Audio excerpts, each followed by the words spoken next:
We're having another handsome white guy on the show. It's, we love our tall, handsome white dudes. It's our go-to now. Gonna have to Hello. do that. Hey. There he is.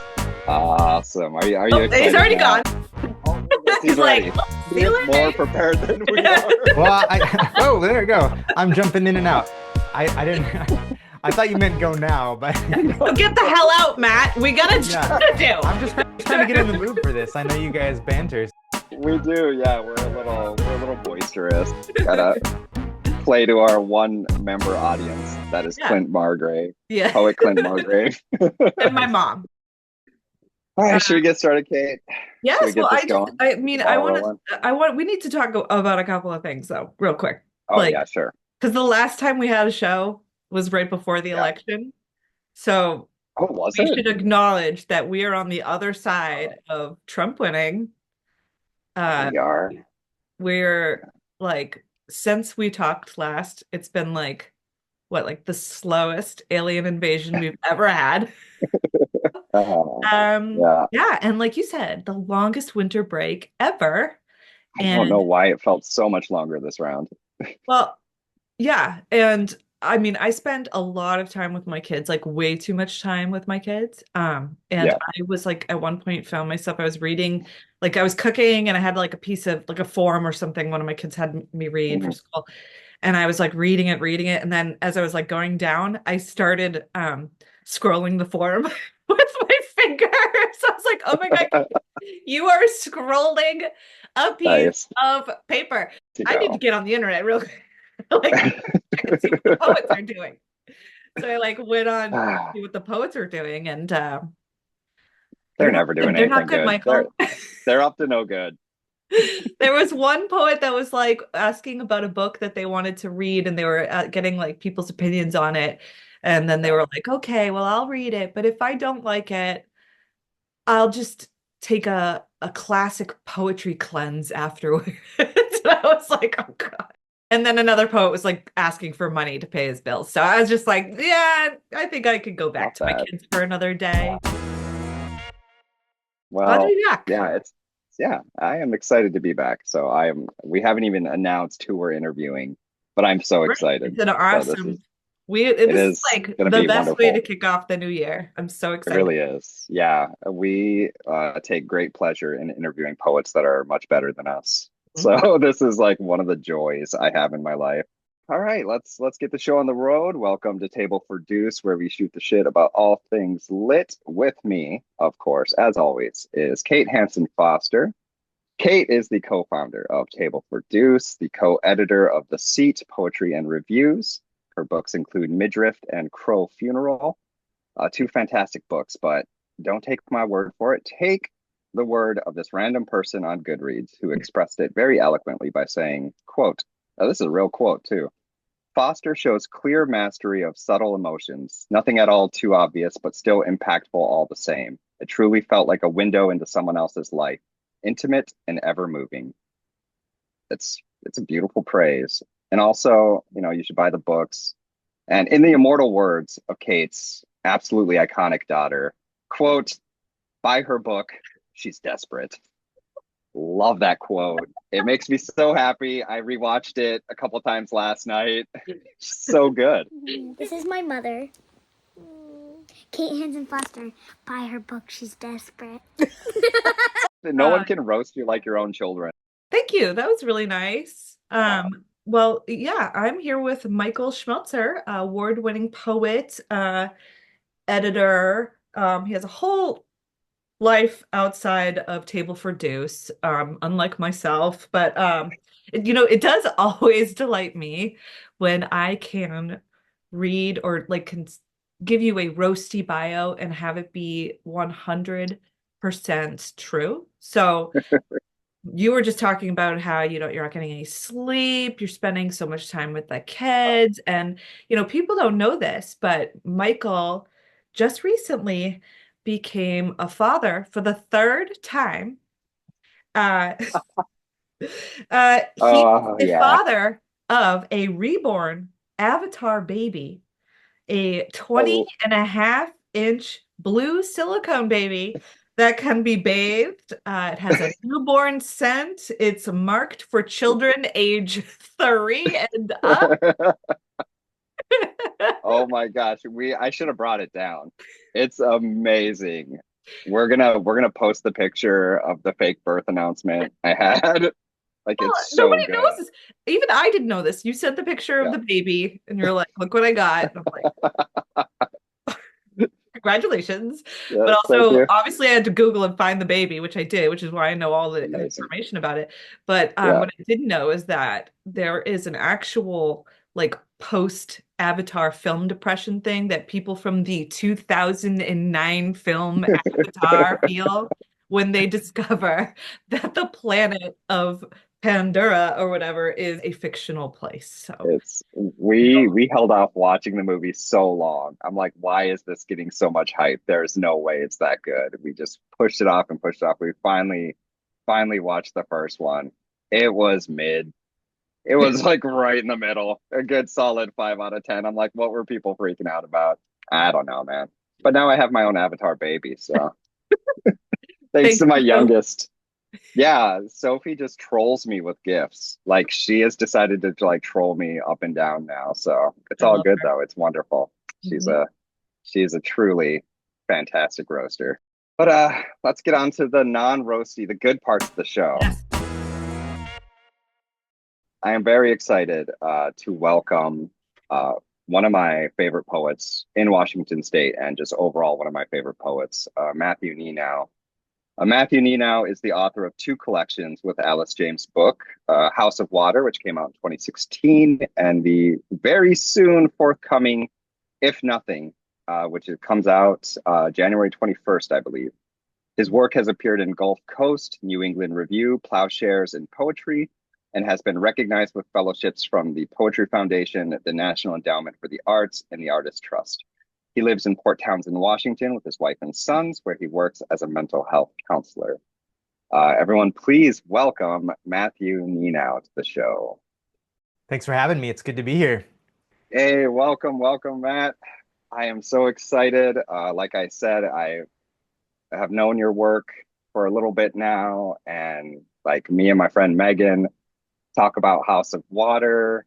She's excited to read If Nothing. I've sent her several poems from the book already because I've got the advanced reader copy. So, I mean, just we're so grateful to have you, and I'm Yeah. so excited. And to start off, I would love it if you just kicked us off with a poem right off the bat here. Sure thing. Well, you guys are already making me laugh this morning, and I have the unfortunate position of turning it down a notch. This is not a funny book, but I do think, life is full of all the layers, often simultaneously. Um, but yeah, I'll kick us off with a poem from If Nothing, called Dusk Loop. And I will just say that I wish I wish the life that preceded these poems is something I could take back. Um, and there's a lot of regret and grief in these, but hopefully something else too. Dusk Loop. Some things then cannot be repaired and must go on into a kind of dusk that seems somehow endless, somehow stuck on a short loop, the way high-minded thieves trick security guards before breaking into the vault, switching over the live feed of a camera to a pre-recorded scene in which nothing happens. And because we have seen this done so many times now in that same repeated movie, we can believe it really happens. And because we can believe it, it must be so. A master hand hits a switch at a well-timed blink, and voila, a dusk that is always that same dusk rolls on, the backdrop to all the memories I can still access, in which I was terrible to you, my dear boy. All the times I raged at your sweet, how it was me that eventually broke it free from your small hands and did not stop it from drifting away. Because the dusk keeps being that same dusk, I don't have to change. I am always performing some act of cruelty, always hearing your confused, sad cry when I said your mother and I were splitting up. I held you too close then. What could you need from me now? No apology will ever be enough. We did a reading a long time ago together. I think it was at Third Place Books. And this is also one of my favorite reading moments because there was like the host and one person in the audience. And I feel Hmm. like that's such a rite of passage moment for any poet. And I was so glad you were there too, because I swear we read the hell out of those poems that we did. I knew right then, I was like, oh, I love this guy's work. This guy is awesome. And reading this book, it made me feel, as a reader, like very moved. And then as a person who actually knew you, also very moved. I really had the moment where I'm like, God, I wish I would have known some of these things, or I wish we could have talked more or reached out and had more of these moments where we just talk about real things. So I'm glad I have this opportunity now to talk to you about it. One of the things in the book that you deal with, of course, is memory.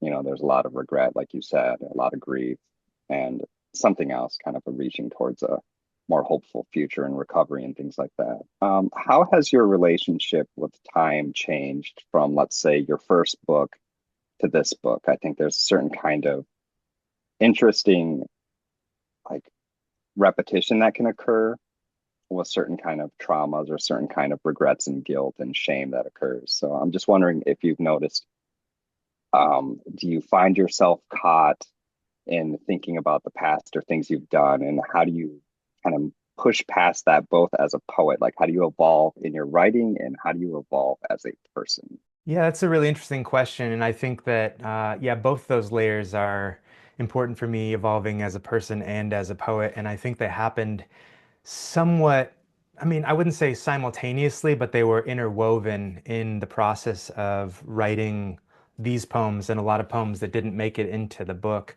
Um, it's interesting thinking about memory too, because all, the far majority of the book reflects on a life that is now pretty far behind me. And so, and I think that's true for a lot of books, but even more about this book where it took me years before I even began writing after starting to get sober. And then when I did, it took me years to begin to get anywhere close to a place that actually felt honest and true.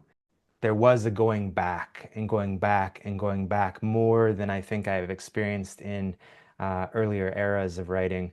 Um, and so I think there's also this place where for me, there was no roadmap, but there was a sense of like, okay, if I want to get healthy as a person, which I did once I got clear in that, and it took, multiple years, but becoming more and more clear in that way, there was something about facing the hardest parts of the past that felt essential in order to be able to change, to be able to be new in some way. And I've said this other places, and I'm going to say it again and again because I think it's important, is that I wasn't, and I still am not interested in this idea of redemption or forgiveness as much as I am in transformation, in honesty and accountability. And that's something that's like a moving target. And I think that um, there isn't a clear path, but going back, going back, going back, being honest and being able to face things that I wish I could forget, that I think other people around me that have known me along the way wish they, could put behind them. There's something about keeping room for it to still have a life now that's important, not only for me, but, as a father, and I think as a person who's really just doing my best to show up fully. And I also think that there's things like with regret where repetition comes back. A lot of these poems have lines that repeat, or there's like a phrase that repeats across in different ways across the book. Because, like one addiction, the act of addiction is repetitive. And I think that was like a lived experience in looking back.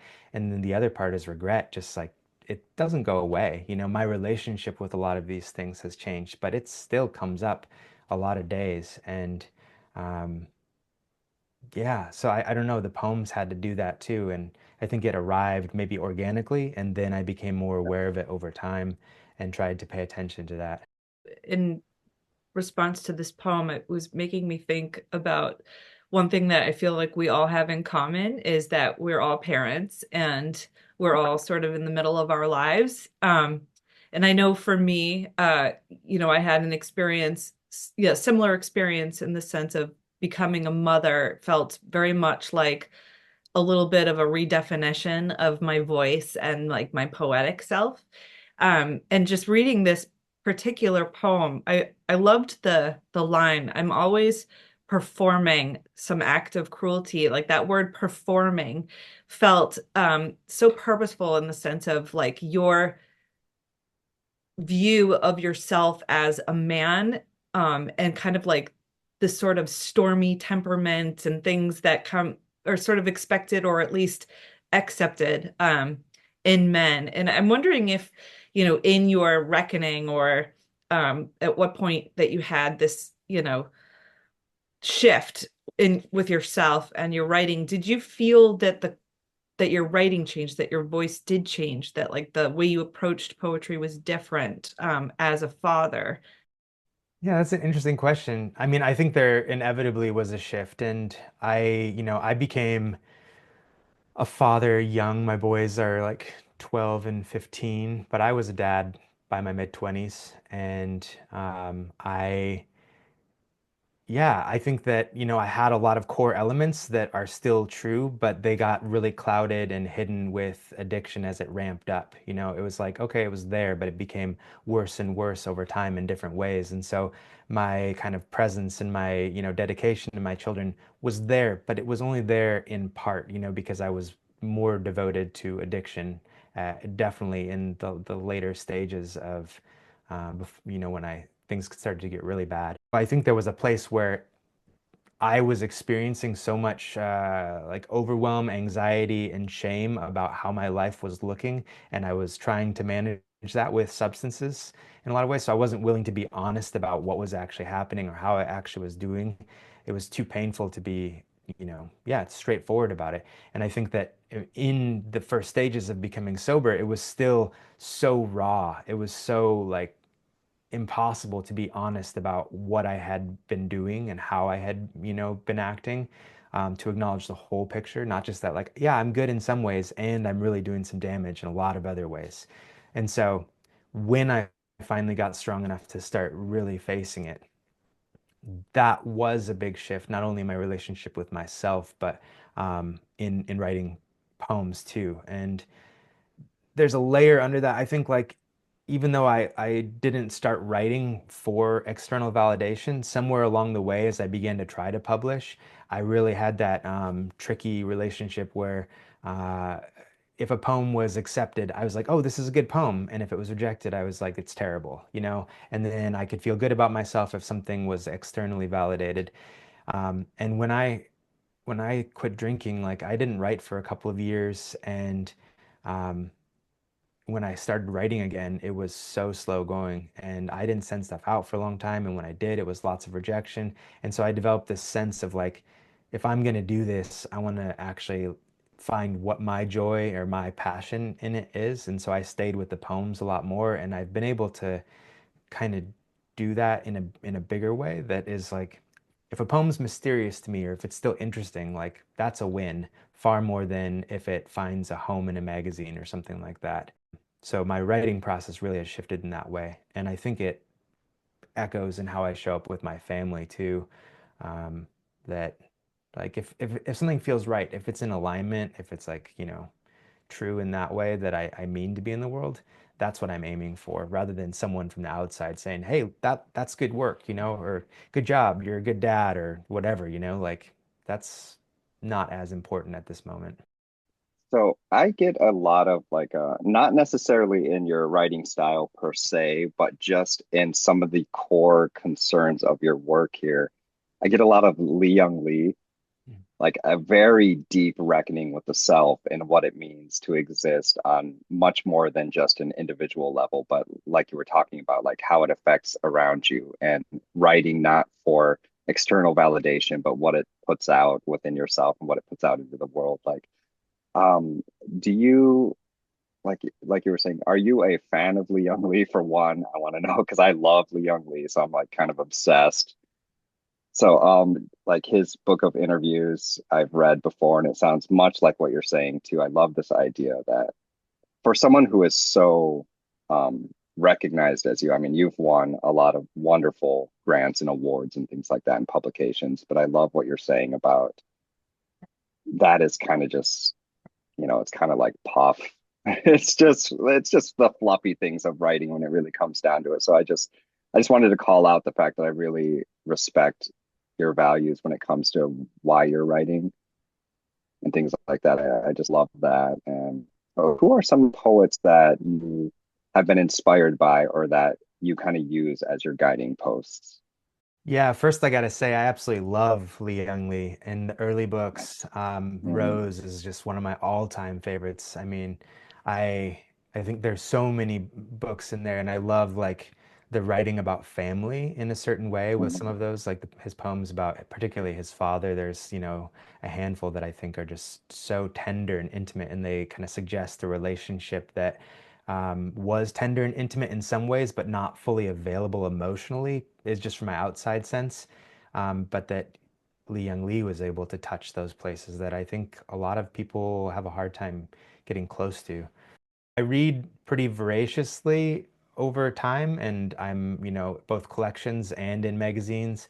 And uh, I have a ton of favorite poets, but I would say Larry Levis is someone I go back to again and again. Natasha Tretheway was important at an earlier era. Some of these poets, I feel like they kind of like were foundational in like certain layers, and then what's more, recent. I've loved collections like Theophanies by Sarah Ghazal Ali. Um, Obviously, Kaveh Akbar's collection, especially writing about addiction from a different stance, calling a wolf, essential for me. I'm doing that thing where I'm blanking a little bit on some of the classic names. But oftentimes my writing begins by reading, and it's a core part of my practice. And that's not just in like a bigger sense, but in a daily sense. Like if, when I'm drafting, I start by reading, and sometimes it's reading one line and then my brain's activated or in that way. But oftentimes it's like, a handful of poems, and then suddenly I'm in the space to be able to go somewhere and draft. And I will just say, in general, I love the idea that writing can be this way of participating in this long conversation, and the voices may echo over time and generations from living um, to poets from long before we were alive. Um, and you don't know what the response is always going to be, but there's this long conversation happening, and that's something that I'm kind of dedicated to being a part of. I wanted to go back just a second to what you were saying about like validation and sort of how, and I totally get that, especially when it feels, this particular book is obviously on the more confessional side of things. And so, and especially, with all the themes that you are dealing with in this particular collection of, guilt and redemption and things like that. I'm curious how you managed to get over that sense of being, creating art. This isn't just an autobiographical account of something that happened to you. I mean, this is art, it's a beautiful book. So how did you find yourself getting over that feeling of still like persevering with creativity while also dealing with this sort of like moral turpitude? Yeah, it's interesting. I think I don't have one clear answer to that, but I think looking back when I, began to write again, there was some sense of like um, that it had been such a core part of my life, and then it was gone, and I was like, I was feeling that I was ready to find my way back in, but it was really like being incredibly out of shape in all these ways, and then just going to the gym and just going to the gym. And so like every morning I would just do this, and it was terrible for a long time. And I actually wrote probably like what could have been like a full other book before this one. I don't even know. It was, and then finding my way into some of this, um, it was just so interlinked with who I was like working to become by becoming healthy, that the practice of actually like writing in the morning and finding my way into a lot of the poems that ended up being a part of this book, uh, they were essential to the actual change that was happening in the rest of my life and the rest of the day off the page. Unlike in previous eras, like I did this in a lot of isolation, not healthy isolation, not like, oh, I'm ready to do this by myself. But like when I quit drinking and got fully sober, it was like a lot of the social connections felt no longer accessible. I was full of shame. It felt like, um, yeah, I just went in this deep way that didn't feel like I had access to other people. So I wasn't able to bounce things off of other people.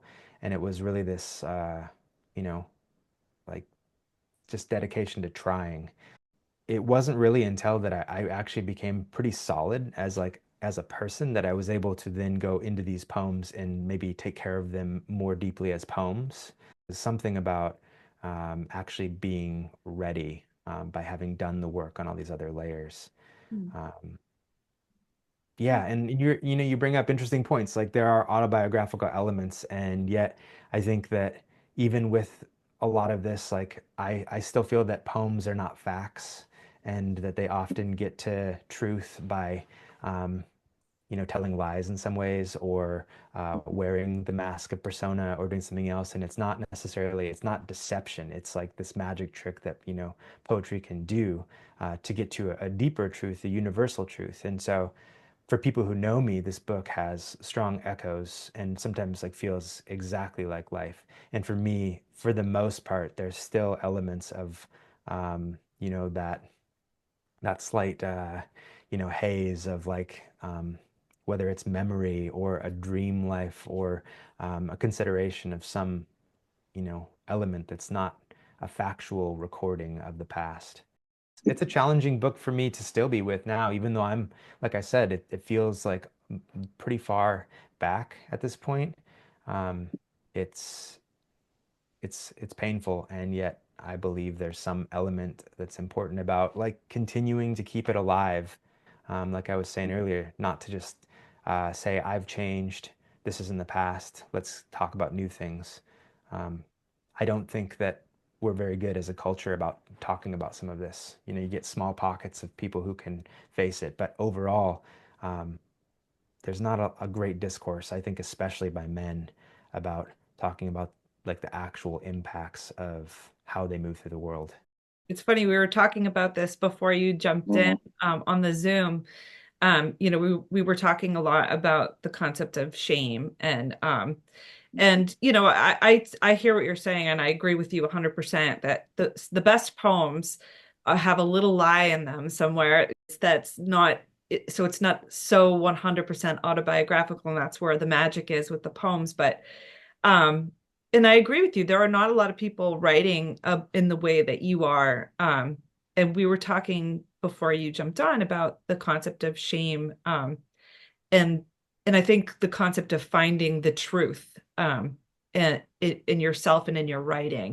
There are people like you who are writing your truth from this sense of shame. And then, we could look back to some of these other poets of the past who are just unabashedly shameless in their writing. And it could be argued that they're also kind of finding a sense of truth as well by just being unapologetically themselves and not being sorry for it or not looking for any kind of redemption or anything like that. And I don't know, Michael, if you want to help me out on like what the question is here, but Well, I just think it's so interesting, like these two parallels of tackling shame or yeah. rejecting shame, and the art that Mhm. comes from it. And Michael is going to take my I'm, interesting I'm gonna ideas and form it into mold that a question lumpy for you. question into a real. So I think a couple of things I want to just use as a jumping off point. When you were talking about kind of persona or wearing a mask of persona when writing, there's a John Berryman quote, I think, where he's talking about the dream songs and Henry. He's like, Henry is not me, it's someone who knows everything about me, or something like that, which I think is a wonderful quote. And to jump off from what Kate was asking, I think, and I think you kind of touched on this, Matt. There is a kind of writing that can be very self-aggrandizing, even as you talk about your own actions and your own shame and your own guilt. There's a certain kind of like bravado that comes with it at times. I think there's like, and I think William Logan a long time ago was like roasting a certain kind of writer who is like, they're never like just an average like drunk at the bar. They are the most cruel and horrible drunk at the bar. They're never the loudest, like just a loud person. They were the loudest, funniest person at the bar. Like there's this sense of needing to kind of inflate the things you do. And I think one of the parts of your book that make it true is that true in the sense of like it gets to some kind of emotional, spiritual core of what I think poetry can and should do is you have this great way of balancing these very, very intense, real moments, it feels to me. Like there was a line where it said something about, and you repeat it, this close to erasing my name, I believe is the line from the poem. And that repetition is just so intense. The way you use repetition in the book is beautiful. I'm a stickler for repetition. I think it's misused at times, but yeah, I think what you do is so devastating with it. And when you go into these very, very dark places and very intense places, you don't do it. It doesn't seem in a way that is melodramatic. This is like a very raw truth that you say in these books. So I guess what think Kate is trying to ask in so many I'll try and words ask a question is out of what you just said. which So, I just so there's here so we many go. thoughts. I love this so much. I You love the just book didn't so ask a much. So question. no, I'm so obsessed with like I have so many thoughts that are just racing my brain. So I guess the question is like how do you balance the idea of masculinity without being self-aggrandizing? How do you balance out the idea of guilt and shame without it being completely like a narcissistic thing, I guess, if that makes any sense. Yeah, I think it does make sense, and it's yeah, it's so complex because I know I sound like a broken record, but I don't think there's just one way about this. Just like I don't think masculinity is just one simple thing we can define. I think there's this broad spectrum of experiences and cultural values and regional values and family values of what does it look like, and it's more a question of what what potentially is healthy or in alignment. And there's obviously a lot of stuff in the world where things aren't right, and both men are hurting and they're hurting other people. And so personally, like I don't know if I'm doing it well. Like I think there's an interest in that. Like for me, the idea here of being as honest as possible about the things that I'd rather hide is working against what is typical, which is to try to maybe get forgiveness and to kind of like move on to either and there's a lot of course like gaslighting. There's all these different ways of avoiding actually facing something in the level of accountability. This idea of taking responsibility for the impact over the intent, and that I don't know. I think that for me is like become a deep value and place of interest. And I love the way you brought in this idea of what can happen with like the self-aggrandizing elements of writing about some, maybe terrible things even. Um, and it could be that maybe you don't see that in a lot of these poems because I was writing from the bottom, from like the darkness, from um, really being crushed and again being kind of alone. And I wasn't like singing loudly to a room of listeners. It was really like years of writing into something that obviously not a journal entry, but this like place of like real reckoning, which was a deep questioning of self, of like how to like actually move on from things that felt impossible to actually move on. Like they felt final. There's a lot of places in life that felt like I fucked up. This is it. That's done. But I love a lot of poems that are well lived in. I mean, I love poems that somehow seem like perfect in a way, like, damn, that is a perfect poem. Like I couldn't break it or something like that. And a lot of times I really love poems that are somehow a little bit messy, a little sloppy in some place, like they move from this place of like a high diction down to like just like, real baseline speech. And it feels natural in that way. It feels like life. It's not a glossy photo. Like we might get that image for a moment in a day, and then there's all this mundane stuff. And so I think that living with that, um, what it took to come back from a lot of these things that I'm writing about, very humbling, right? And so I think that even though I am really drawn to music in poetry, to the sounds and physicality of language itself, um, my life has been humble in a lot of ways and continues to be as I face things. And so that idea of self-aggrandizing, like I'm less interested in it in poems, and there's a lot that in my life kind of like keeps me from that place. I'm sure I wrote stuff that was like in that realm, and I think maybe Yeah. just because I was really like my own toughest editor, like that never made it out. It didn't go other places. I love that a lot. And I think that,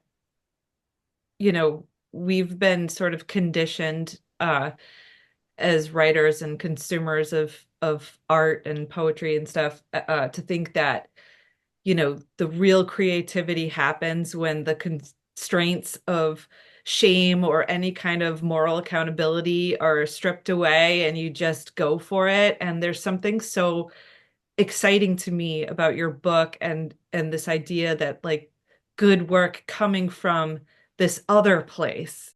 It's so impressive to me that what you're talking about, writing from these low places, because I think for me, or maybe a lot of people, um, can cannot even fathom how to even go there, that we're always kind of hiding behind something, and we could feel guilty about it, but like shame is different. Shame is, I think, like guilty is a feeling you have, right? Like, and shame is like an emotion you embody, because it's something that's being seen by someone else. Like you can have a guilty secret, no one sees it, no one knows it, but shame is something you have to share, or it's something that people can see in you, and that to me it can seem so debilitating. The idea that you have written this incredible book in that space, I find so admirable.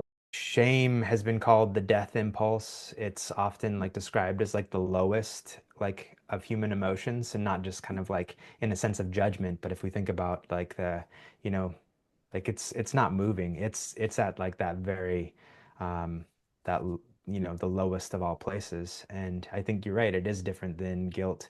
Um and there are cultures of shame, but then that kind of like lived experience that can be, sometimes more individualized. Like, yeah, there is a sense of others seeing it. And I think partly what happened for me was me seeing it and living with it at a time when I probably rejected it and pushed it away earlier, and then really facing it. And again, like it took years. It wasn't like I just, started doing this thing and then it was gone. I mean, I think there's this beautiful illustration I've seen talking about grief, where it's like there are three jars and the grief stays the same size, but the jar keeps getting bigger in these three kind of progressions. And this idea that like the grief doesn't really change or go away, but we become larger and more capable of handling it.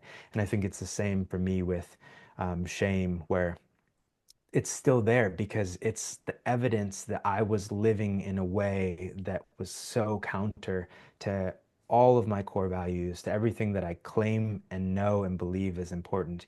And to actually see that and see how deeply like I was moving against what mattered to me, um, like that's never going away, if I'm honest. My capacity to be with it is totally different. Before it would have been, crushing to get through a day. Now I can be with that hard thing and still show up in all these other good ways. There's so many people moving through the world with shame, and there aren't very clear paths for what do you do with it. And I'm, just doing my own version of trying to have a better and different relationship with it. Please tell me you've read Brene Brown and some of her work on like shame and vulnerability and all that. Like, I was looking at a quote earlier, and it's she separates out guilt and shame, and I believe, quote, I believe that guilt is adaptive and helpful. It's holding something we've done or failed to do up against our values and feeling psychological discomfort. I define shame as the intensely painful feeling or experience of believing that we are flawed and therefore unworthy of love and belonging. Something we've experienced, done, or failed to do makes us unworthy of connection.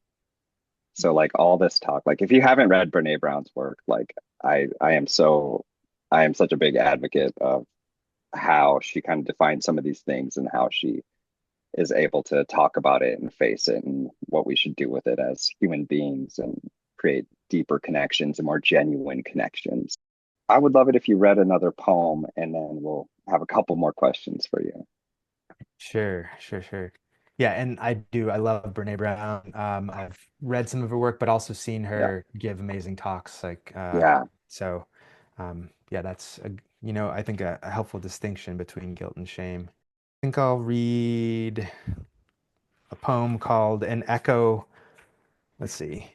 An Echo for the Archives. If nothing more ever comes between us, I've chosen to remember the white dress in June, the long wait for a good meal measured in the time it took to sip two Moscow mules in dimpled copper cups. The server called us beautiful, said we looked so very happy, and we were, I believe, truly so. For the longer I dig in the dusky tidelands of this human life, I have found happiness to be the most elusive of all states. Yet I can abide the right to pursue a life more soulful than industrious.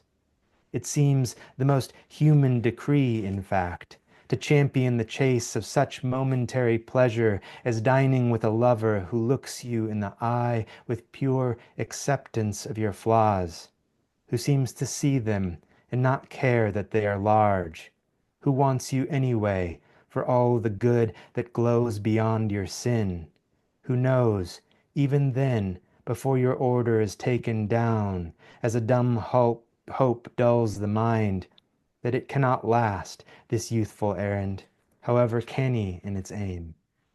How brief such a moment may be before it rattles out, echoing madly in misremembered eternity. I love the line like right at the beginning. I've chosen to remember the white dress in June. That's always stuck out. I love the I've chosen to remember portion of Mm. that. Like the active kind of participation of that poem, I think is beautiful.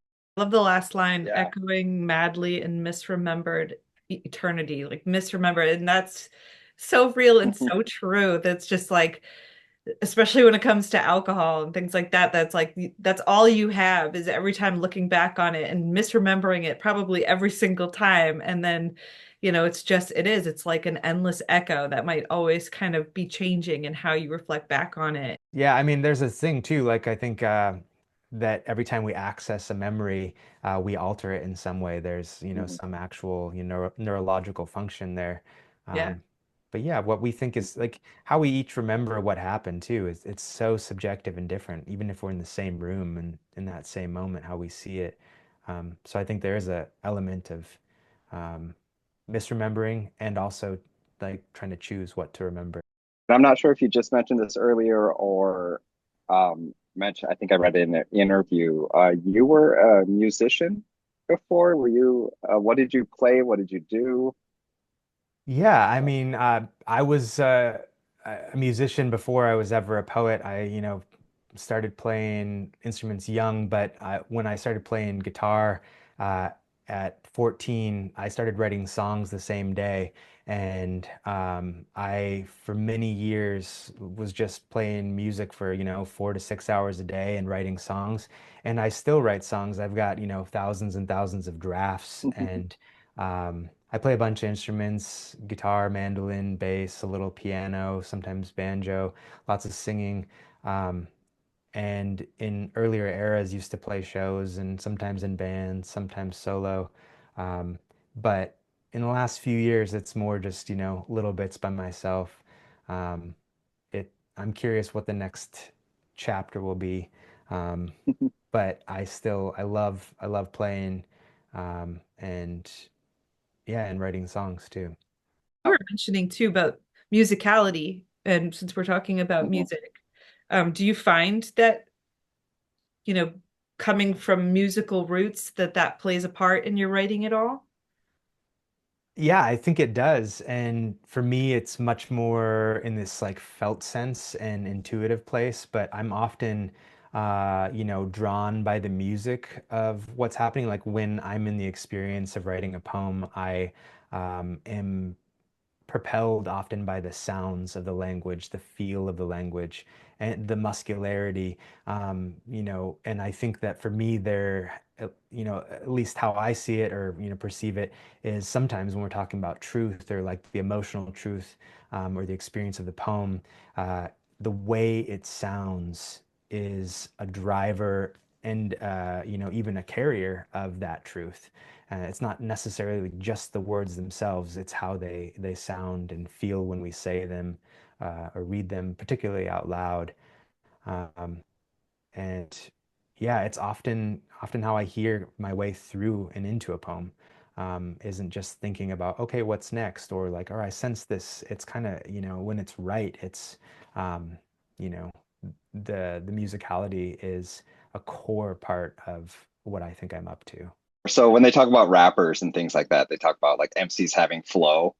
And it's like a lot of your poems have such a good flow. I'm like, there's just that, like you said, that musicality to them. And especially when you read it out loud, as you've been doing here, it's just, you can just hear these lines. I'm catching like rhythms and rhymes that I hadn't noticed just reading it silently to myself. So, I mean, there is so much musicality and lyrics to that. I admire this book so much. I can't, like, I'm just gushing a little bit too much probably to make a, Well, but yeah, I think it's because even though truly. they're free verse poems, there's a baseline, there's a meter. You Mhm. can feel it Yeah.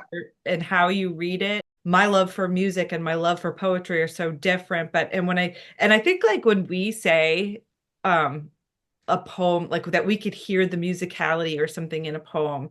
I don't think everybody really knows what that means because it's Yeah. kind of hard to explain to say like, oh, this free verse like non-rhyming poem like that has music in it, and it's not just like because there might be these beautiful turns of phrases. It's that so carefully crafted this kind of meter and baseline that really just it just feels right. It just keeps going. So yeah, it's an interesting thing. We should have like a whole other show sometime talking about music and poetry because it's like Good. it's so interesting to me. But Yeah, I think Yeah. there's And that piece I just want to say, like around the sound, like I have my own ear, what I hear and what I go for that way, where I can hear when it's off and then it's flat, and that mhm. doesn't, go anywhere. And sometimes I don't know how to elevate something to that place that works for me. But I do love thinking about the idea that Robert Frost wrote about the sound of sense, and this idea that, you could um, hear someone behind a closed door and not hear their words. It would be muffled. But with a Mhm. lot of phrases, you could understand basically what they were saying or what they were meaning just by the rhythm of the language itself. And so I think sometimes when we talk about music and musicality in poems, it is trying to acknowledge this layer of just the sonic quality of the words without the meaning that we ascribe to each word and phrase. It's like if it was a different language you didn't know, what sounds like song and what sounds like a legal brief. Well, let's have you read one more poem for us. Talking about music, this has a little bit of reference to music, but um, this poem is called Multitudes. A hymn is what time does with the body. The singing isn't for us, but we can listen in. Out of the one, we enter and splinter into the ego's eye and endure detached eras of solos and deem this right, the way of the world we inhabit. but listen.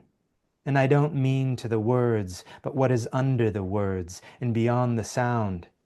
The world inhabits us, gives flesh to the idea of bone, makes a space inside the shape of a body which is to remain empty and therefore true. The world does not belong to us, even as we contain what makes the world. At 30, I had tattooed on my wrist Whitman's apology to himself, the one that speaks of contradictions. And for a couple years, the letters of the smallish font held out as crisp individuals I could pass my fingers over. Multitudes. A dream house of a body, and one in which to dream without worry of being wrong. And so, like Whitman, I sang of it, but mostly with a sadness for years of being sorry for being. The body likes the song and relaxes into the listening if one is lucky. Oh, failure, my greatest teacher, I bow before you even as you kick sand into my face.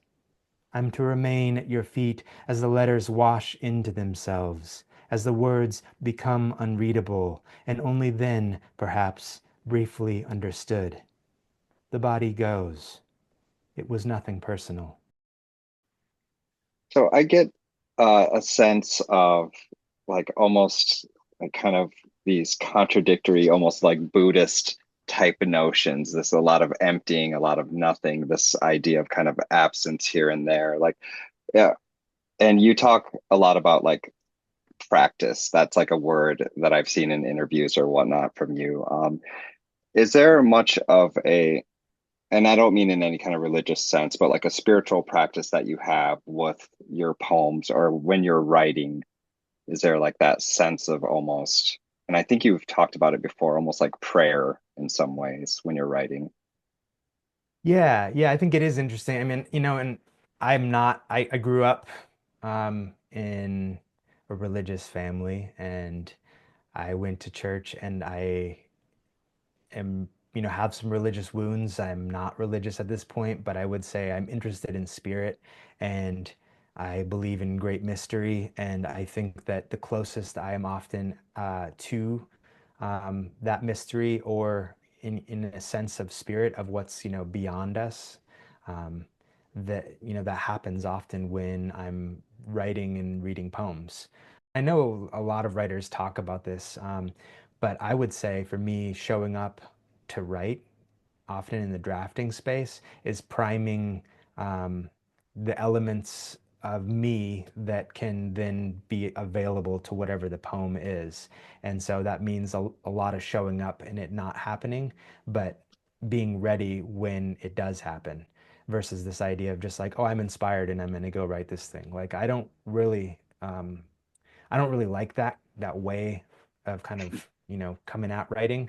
But it's mostly just for that sense of like, oh, I can be the, receptacle, the vessel, the instrument, um, the channel for what might be happening, what might be possibly like heard. Like the poems that I feel closest to are the poems that I have no idea where they came from. Even if there's some of my labor in there, it's really like the idea of being available and ready for something else, some potentially universal truth or experience. And I think that is really at the core of like a spiritual experience for me. I feel Um, like we could talk about this book for hours because there's like so many other things Oh, beyond like what we already talked about in terms of themes, but that this poem touches upon.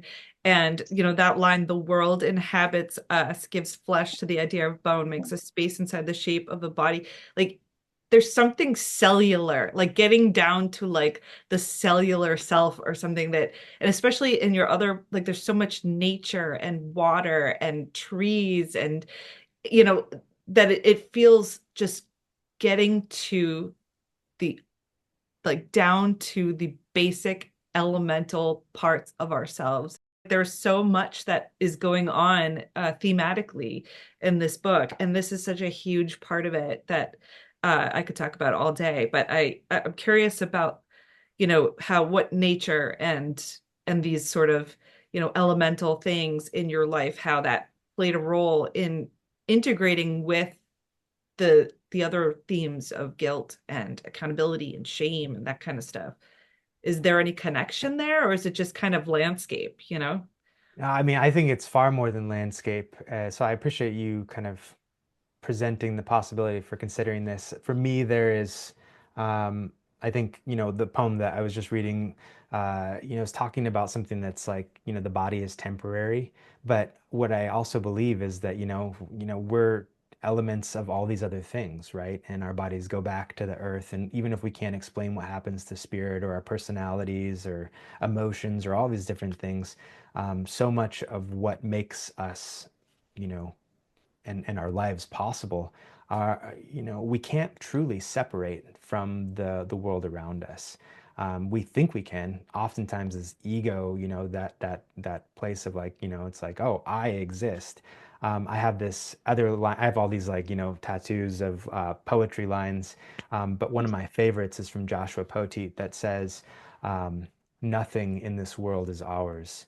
And I think about that almost every day. And it's not to say that we don't get to have any, experience that's ours, or we don't get to have like things that actually kind of belong to us in terms of like emotions and relationships or things. But this idea that like, our bodies or physical possessions or, whatever, like we don't own those, we are a part of them.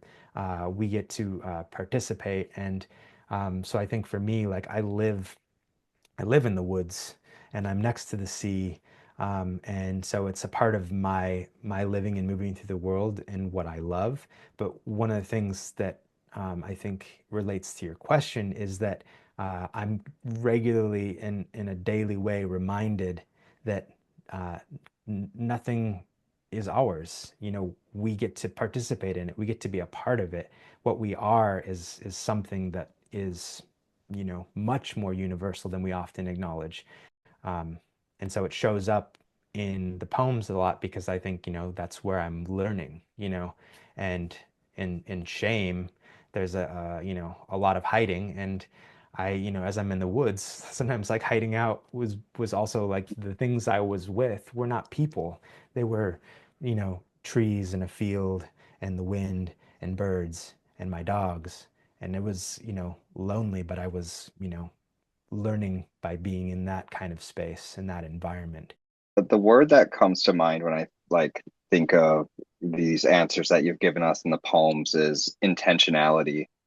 Like you have such a very clear intentionality to what you're doing and how you're trying to go through life and how you're observing the things around you. And your poems are very have that great sense of mystery, but there's also, like you said, it's a crafted thing, it's a practiced thing that you've been doing. And I just have such a great like fondness and respect for like how you've been going about these things. So I just wanted to say that very specifically, that I think it shows in your work and I think it shows in your answers that there's just this very clear present mind that is coming through. So it's given me so much to think about and process. I'm just grateful.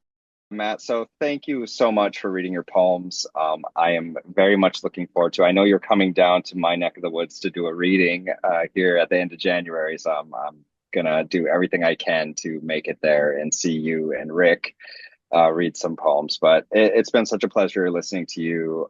It's been a pleasure reading this book and just getting to know you a little bit more, getting to know your process, getting to know your poems. Like it's truly been magnificent, really, and mind expanding and mind exciting in all kinds of ways. So thank you so much for being here, Matt. Thank you so much for having me. It's a real pleasure talking with both of you. Sorry I couldn't be more funny and lighthearted all the time. Oh no, No, everyone thinks that because we're just a couple of knuckleheads that we don't like that we can't take shit seriously, but we Oh, I love know you to. can. Yeah. yeah. Yeah. Yeah, we're good. No, it's a good balance. Like I'm funny in my personal life. Like I am constantly ridiculous. My kids constantly make fun of me. Like I'm a giant child. But like I don't like I can't writing funny in a poem, that is insanely difficult. I don't know how to do that whatsoever. And the people that can do it effectively, I'm just in awe of. Like I look at a lot of like stand-up comics and I try to study their moves, and it's like it is such a skill. It's a different skill set. It Well, really people is. also think like with the like our new publishing uh imprint that we're doing with called The Seat as part of Table for Deuce. Everyone, Yeah. people think we're looking for funny poems. Like, no, that's not what we're trying to do Like here. We're just trying to, don't do it. know that we have our own personalities and we have a passion for poetry. So it's, Yeah.